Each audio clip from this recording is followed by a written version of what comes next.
Hello, everybody, and welcome back to our show Beyond the Classroom with On-Course Vantage. Today, we bring to you Saania Mirpuri from University of Pennsylvania, where she's currently studying biology.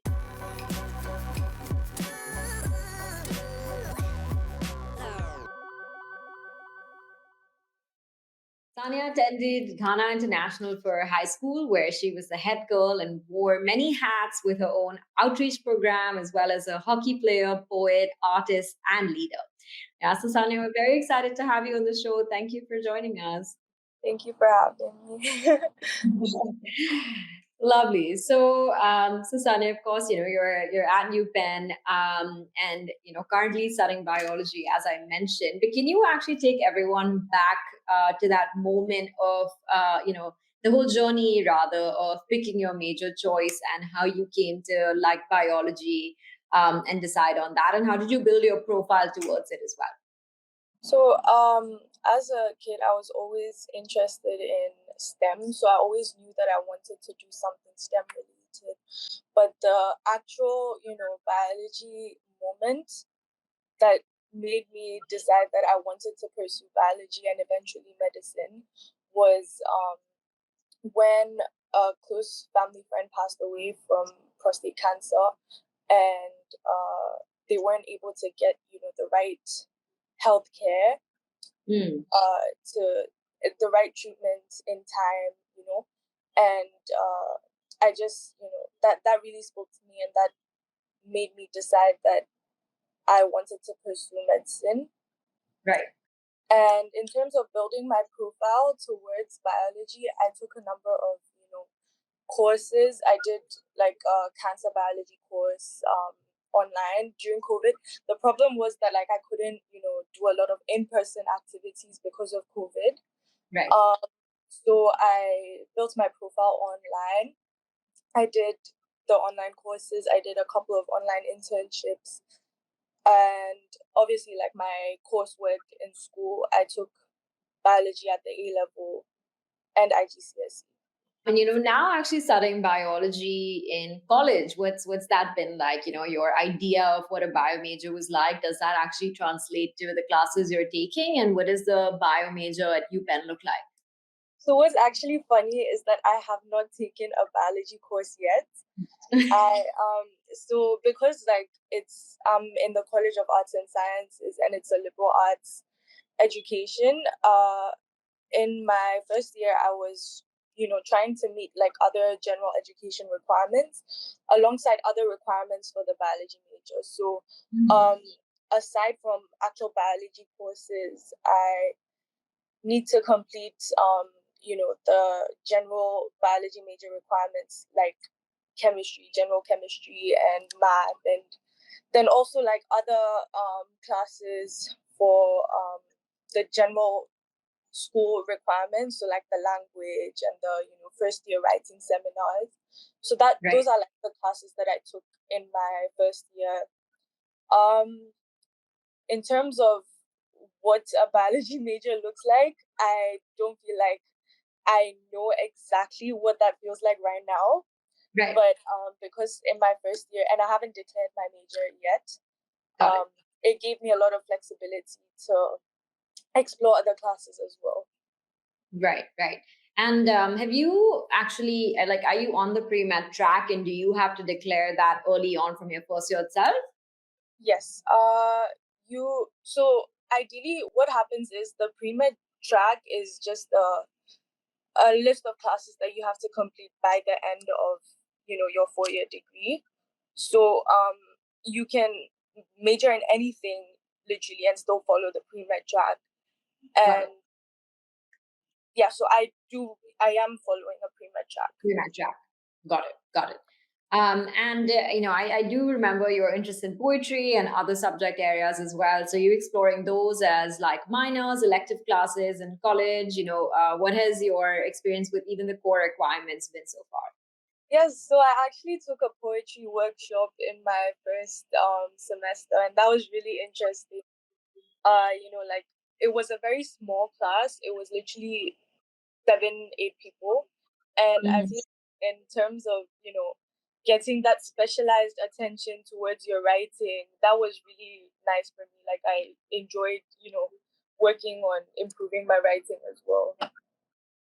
Yeah, that's awesome. And I think that's the best part about college in the US is the ability to keep exploring all of your passions simultaneously.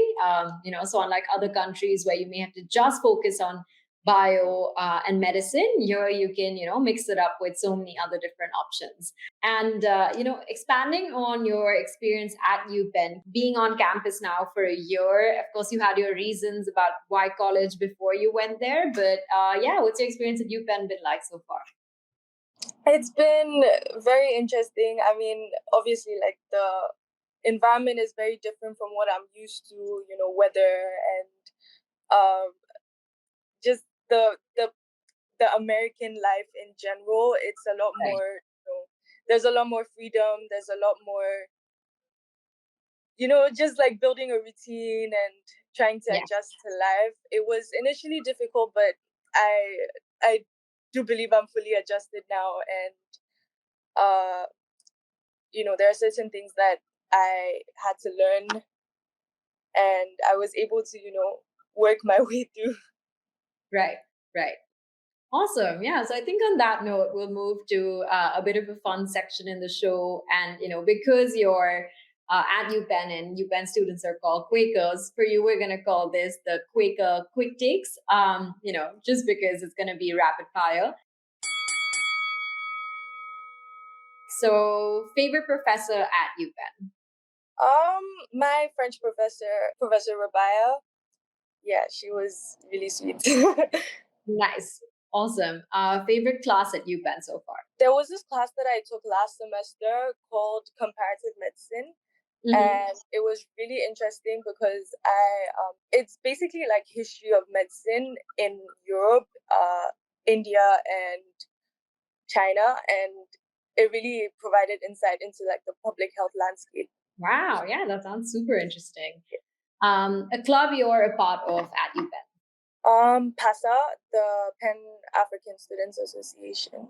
Favorite tradition at UPenn? Oh wow, okay. Penn has like a lot of traditions, but I'm going to say my top two. So the first one is Econ Scream. That's like Mhm. when the first econ midterm of the fall happens, like the night before, all the Right. freshmen gather in like the courtyard of the court, which is like the biggest freshman housing, and like we scream to release all pent up frustration from like midterm stress and all. And yeah, so that's like one of my favorites. And then also Holy. Holy was really nice. Favorite dining hall on campus and favorite thing to eat on campus? Ooh, okay, dining hall. I would have to say Lauder Dining Hall. It's like a fine dining spot on campus. Like they plate Nice. the food really nicely. But in terms of favorite thing to eat on campus, I have to say the food trucks. Mm, The halal food trucks are like my favorites. yeah, that sounds like a great midnight meal too. All right, three things we'll find in your dorm room. Oh wow. I just completely blanked out there. Okay, so there's like this trolley that I have, which really helped me with organization. It's like a 3-level trolley, and I put all Yeah, my stuff on there. And then organizers, closet organizers. I feel like because the space is not a lot, you need right. like a lot of those, to just put stuff in. And then my poetry books. I have like 3 specific poetry books, with me that I Oh, took with me. Yeah. that's amazing. Which one is your favorite, and which one would you recommend everyone read? I have this Nikita Gill book, which I think was really like my favorite. But Mm. my new favorites is actually a poetry book my cousin wrote. Um, and it's called Yellow. Her name is Rabina Wadwani. Definitely recommend that. Oh, that's amazing. All right, and who's your favorite all-time poet? Um, so I feel like that really depends on the genre. So if it's contemporary poetry, yes, Nikita Gill. But I feel like all time, Mm, Pablo Neruda. I love that. Yeah. Okay, most surprising thing to happen to you at college. I don't think anything was, that surprising. Like a lot of Mm, the things that happened, I expected them to yeah, happen, But I feel like just like the the just like being alone, for the first time was a bit, jarring, but I did get used to it. yeah, yeah. I think that's what college is about: is learning to be by yourself, becoming independent. So that's great. And okay, funniest reaction you've had to your accent on campus? So because I have like a really mixed accent, I didn't know what the reaction would be. So what's funny is a lot of people ask me if I'm British when Right. I speak. And yes, I did go to a British school in Ghana, but I feel like my accent's a lot more Ghanaian. Mm. So it was just so funny to me, and they're all like, "Oh, like I love the way you enunciate your words," and it's just so interesting to me, because like my accent just felt so normal where I come from, Yeah, but I can see that. and Um, okay, and lastly, run us through your a day in your life at Penn. What does that look like? Okay, so what is actually unique about college in the US is that you pick your schedules. Right. Um, so my schedule changed both semesters, like it was Mhm. completely different both semesters. So I had a different routine, Right. first semester and second semester. But like the general overview is, I wake up, get ready, go to class. I try to keep like a break Right. for lunch. So that's usually around like 1, 2. Then I go Hmm. grab lunch, and then lunch is usually by myself because like all my friends have different schedules. So it's dinners that I end up Yeah. meeting my friends. Yeah, and then between like my last class and dinner, I finish assignments. Then I try not to study after like 9 p.m. because I'm Hmm. just not a night studier. So I use that time to do my own personal whatever. Yeah. Yeah. Nice. And favorite spot to study on campus? So there's this place that I spent a lot of time at. It's called the Academic Research Building. It's a Wharton building, and they have a really nice rooftop place that I like to sit and study with a nice view of the quad. Yeah. Yeah, that's great. And what's Philly like? Have you explored the city much beyond campus? Yeah, I go to Center City a lot with my friends, for shopping and but Going out. most of the time, like a lot of time is spent on campus because um there's Penn and there's also Drexel, which is like right next to Penn, and Yeah. the campus is like it's called University City, so there's Hmm. like stuff to do on campus as well. So it's like if it's not necessary, you don't need to go downtown. And how big is Greek life and like fraternities, sororities on campus? Are you part of Very one? very very big. I Yes. am part of one, but I potentially see myself, you know, Wanting to rushing do. for Hmm.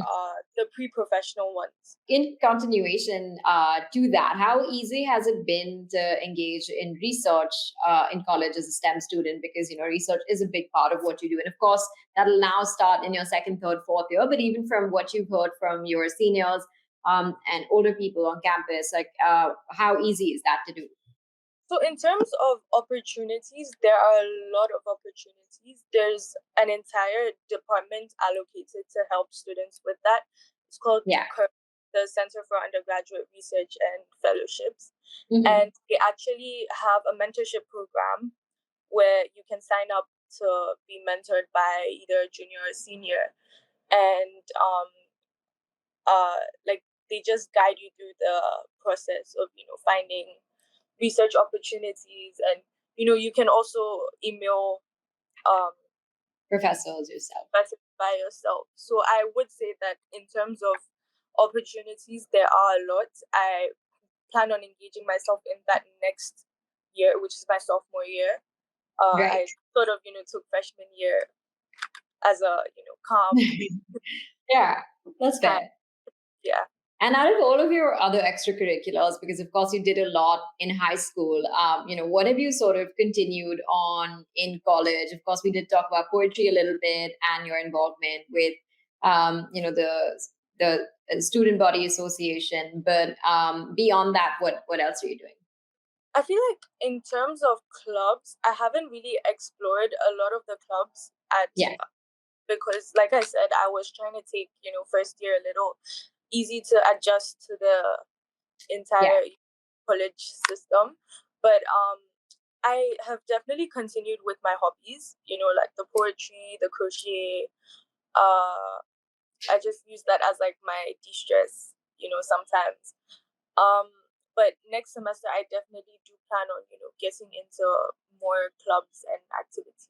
And speaking of crocheting, now let's jump to the whole college application process. And you actually had a really interesting Common App essay idea where you used crocheting as like the structure of it, and actually started in a little bit of a poetic way to even bring in the poetry with, and then the crocheting was a metaphor for your Ghanaian and Indian background and how you sort of mesh them together, right? So yeah, talk us through that a little bit. How did you, like the process of working on college essays, and how did you make sure to reflect your story and your experiences through those?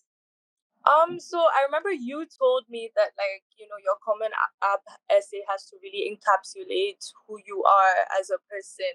So I remember when we were, working through the ideation worksheets, I was, trying to think of what really, points to me as a person. And I feel like my identity as, an Indian who has grown up in Ghana was really truly the biggest thing that makes me who I am today.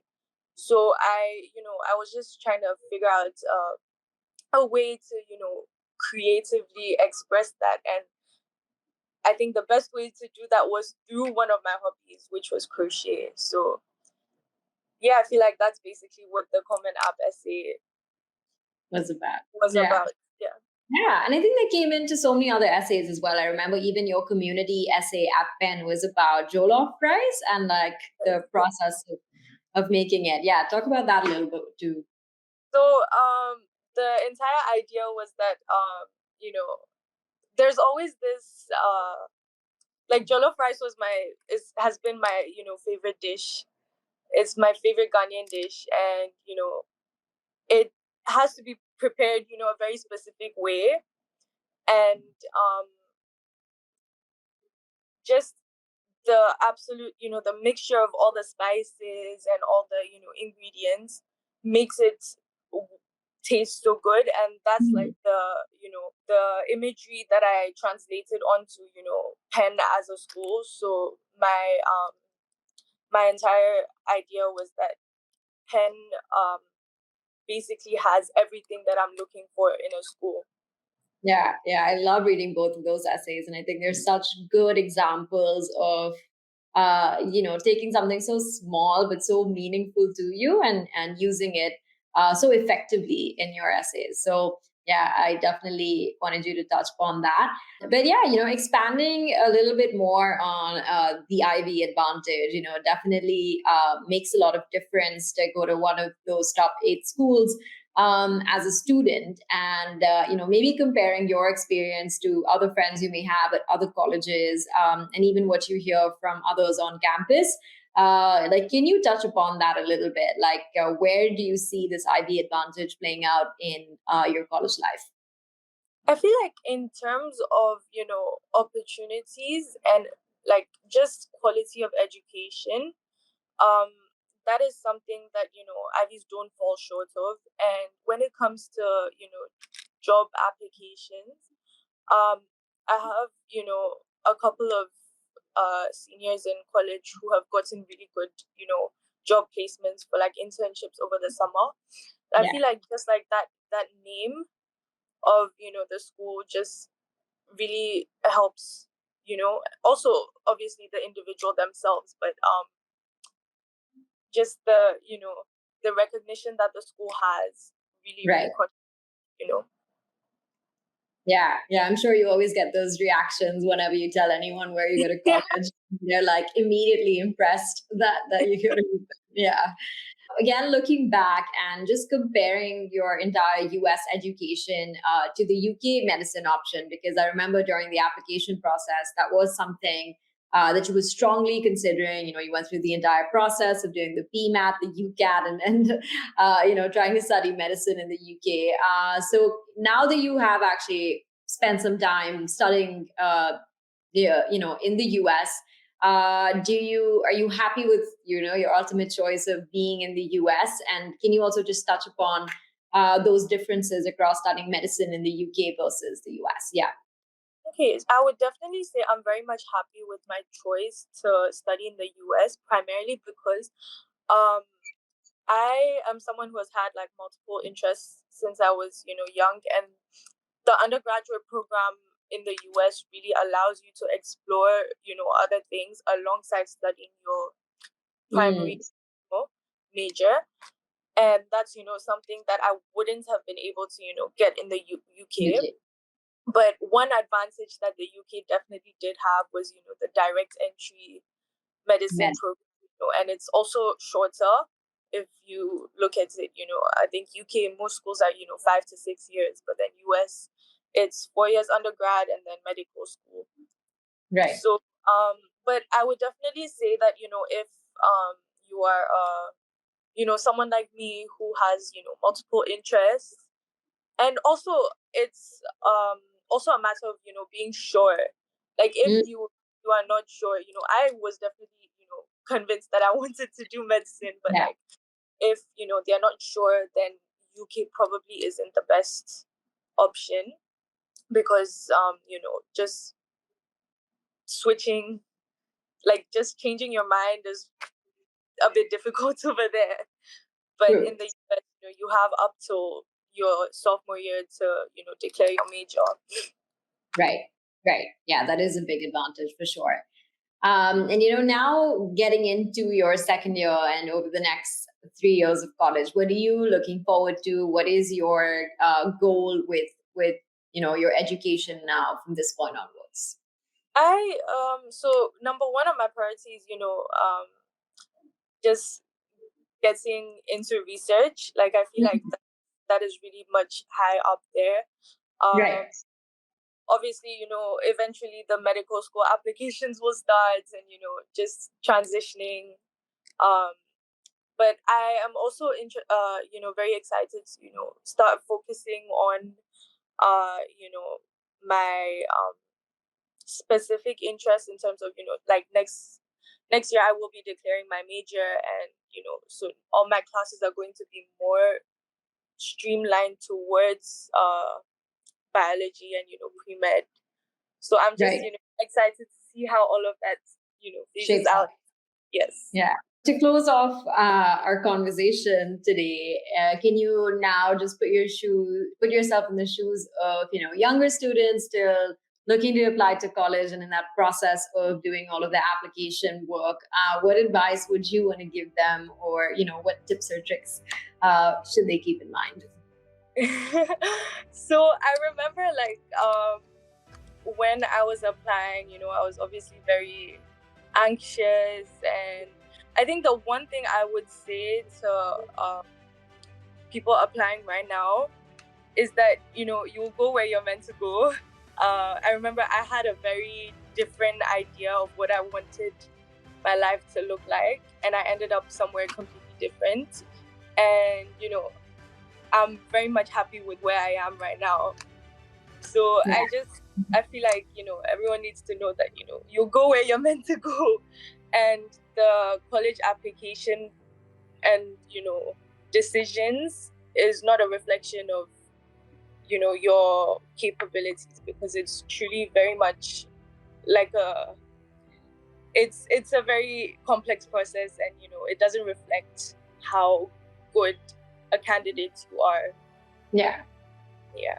Yeah, absolutely. Don't let any of this define you. But you're right. You end up going where you were meant to go. And I think as long as you can maximize that opportunity that you have to be at a really good school, because every school in the U.S. in the top 100 range is really incredible with the resources and education it has to offer you. So as long as you can make the most of that, I think that's what's key. But thank you so much, Saania, for this conversation. I'm sure it's going to be really helpful for anyone looking to study bio or consider UPenn as an option. So thank you for joining us, and everyone else as well. Thank you, and stay tuned for our next episode.